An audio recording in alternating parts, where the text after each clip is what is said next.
It is the Junk Guys. Dude, I need a haircut bad. I've been, right now is the best time to open a junk removal service. And I'm serious about that. It is so busy right now. And the amount of jobs that we're doing daily is incredible. It's incredible how many jobs we're doing daily. And I just got a phone call from one of my friends in another state. And he tells me that he can't do this business anymore. Now, this is disappointing because I've had two other companies this week calling it quits in junk removal. Like, they can't do this. The business is not for them. The business, they cannot keep up with the expenses of this business. And they thought this business would be an easy cakewalk of a business, and it's complicated everything in their lives. And now, even one of my friends, his wife wants to get a divorce because the financial stress and the financial strain that this business can cause a relationship has soared.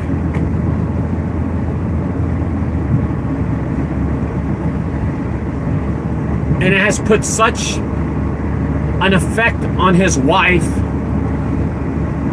She just had a baby, and she's going, listen to this, it's bad when the financial strain is so bad that she packs her bag, takes your newborn baby and leaves because you can't afford the essential tools to keep a baby alive. You can't afford that. And I want to talk about the mental and emotional impact that this business has when you're not making any money at all, right? Oh my gosh. Hello, how may I help you?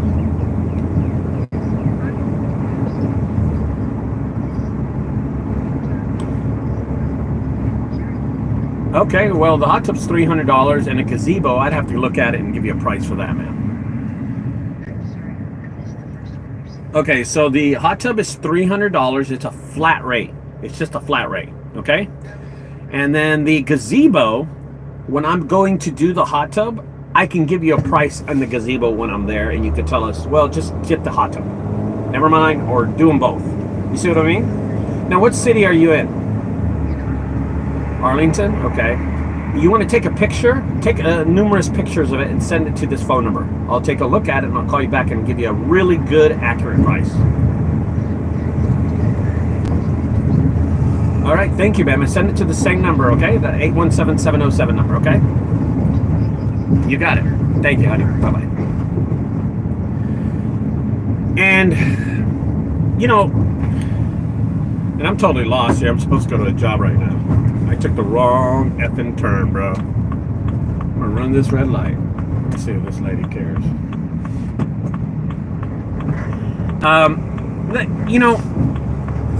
So my friend calls me this past week, and he says to me, Ricardo, you were right.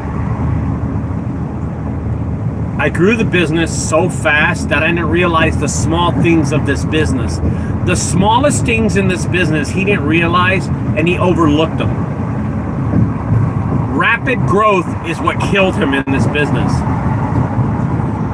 So at 3 trucks and 6 employees, my friend was making more money with 1 truck and 1 employee.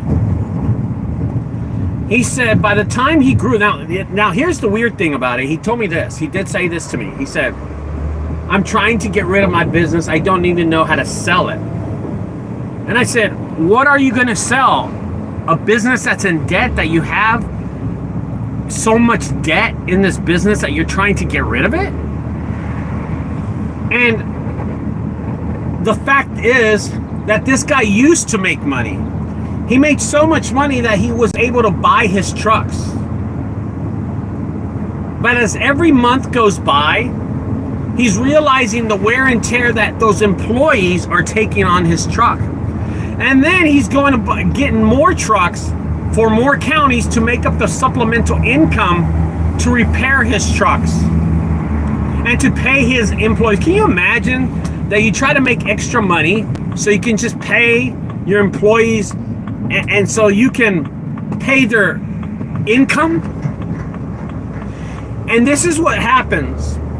So about 7 years ago, I had a friend call me. It's been actually 7 years.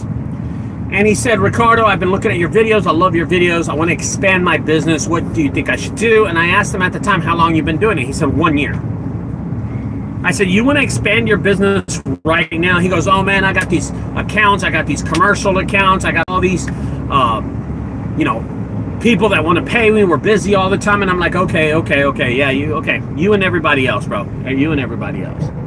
And he's just telling me this story about how his business is evolving and changing so fast and how he's making so much money. Now this is 7 years ago, exactly 7 years ago. And he looked for me for advice. And I say to this guy, and I tell him, bro, slow down your growth. Don't do any rapid growth. But listen, I got financing. They'll finance my vehicles right now. They'll pay for this. They'll pay for that. I'm not going to get this chance again, Ricardo. My credit's really good. It's 780. I can buy anything I want. No, 880. He said 880.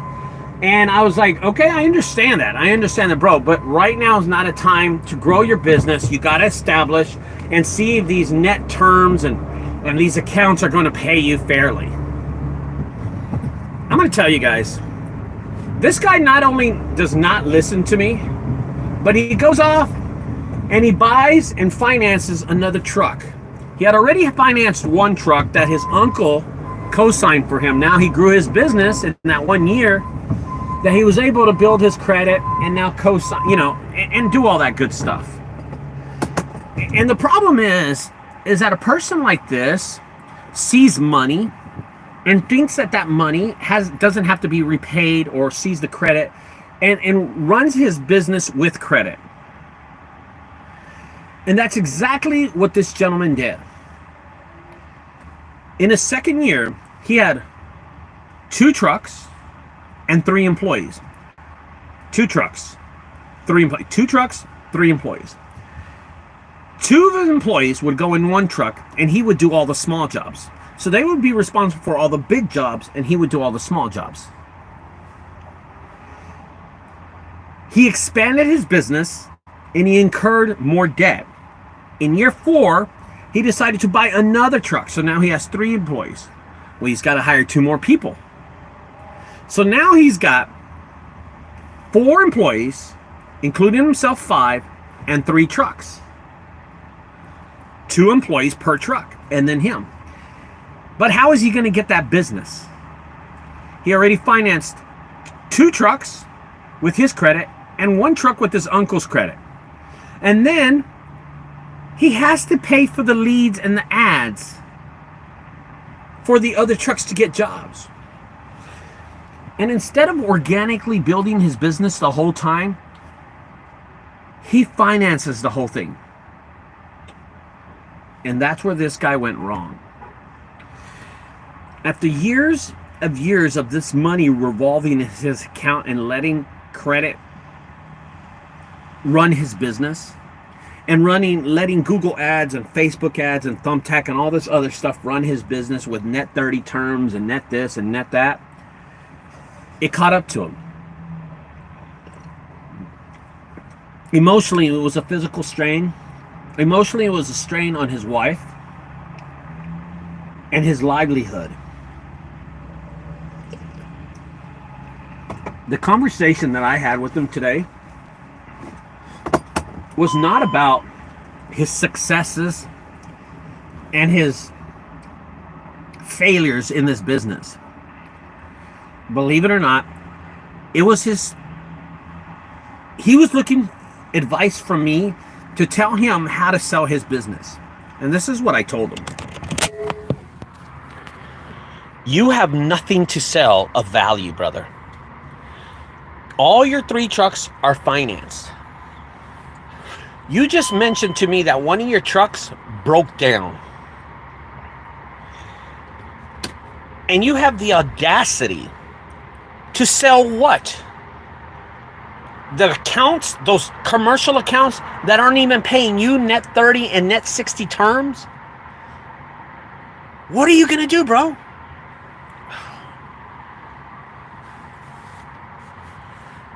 Guys, stop messing with credit and stop messing with those 30-day ads, 30-day Facebook ads. Don't do that. Stop doing that. Oh, dude. James, let me tell you something, James. If you would have heard this guy's voice, his whole life was out of his body, bro. And James, if you got a question, ask me, dude, and I'll answer it, because I'm kind of thinking of what he was saying. I talked to him for like 2 hours about the disappointment that I had in him. And now his wife is leaving him. So not only, James, is he's failing in his business, he's failing in life. Oh, fuck. Just to say that's so nasty. Oh, you want to know how much he was making every year?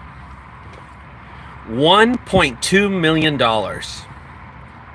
And he couldn't scrape $5,000 or $6,000 to pay his mortgage, his wife's car, and his car. Guys, you have to understand, Indio, James, when I'm on YouTube, people see what I talk about and they relate to it. They pick up the phone and call me. Imagine how many people call me with these disasters. I had another fella call me this week, and he told me his story. He's quitting. He's quitting. He's not even trying to sell. He's just quitting. He said, man, Ricardo, I can go back to bartending. And he told me his financial disaster. And I'm not going to talk about it in this video, but people call me all the time, guys, with these horror stories. And I get scared myself. I'm like, dude, how am I doing it? And these guys can't do it. The other guys in DFW, in this area, failing hard. And I've never seen any of his trucks, which is weird, but he's dying, dude. So I want y'all to think about this. How mental and emotional it is for me to hear these stories 2 to 3 times a week, and what toll it takes on me.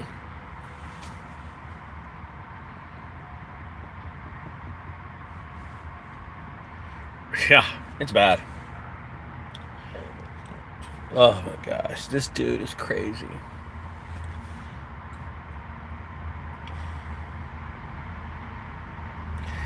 Anyway, guys, I wanted to do this video. I hope y'all understand. Yeah, you know what? If you want to contact me after this video, I'll tell you everything that happens, and then we'll go from there, okay?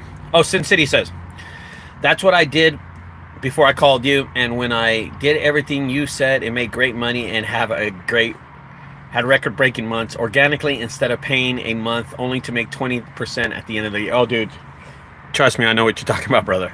It took me time to learn that too, James. You're absolutely right. It took me so much time when I was in the shoe business to realize where I had messed up, and then take the things I learned in my shoe business into junk removal and be successful. Oh, dude, trust me, I learned those things. You know, you keep on, the horse keeps on bucking you off, but you keep on jumping on the horse, and it keeps on bucking off, and you start learning. And then finally the horse will keep you on there, and he stops bucking you because you've learned a lesson already. You know what I mean? So, anyway, I'll talk to y'all later. Have a great weekend, guys. Me and my wife are going to a concert today. We're going to do some fun stuff tomorrow. See you later, guys.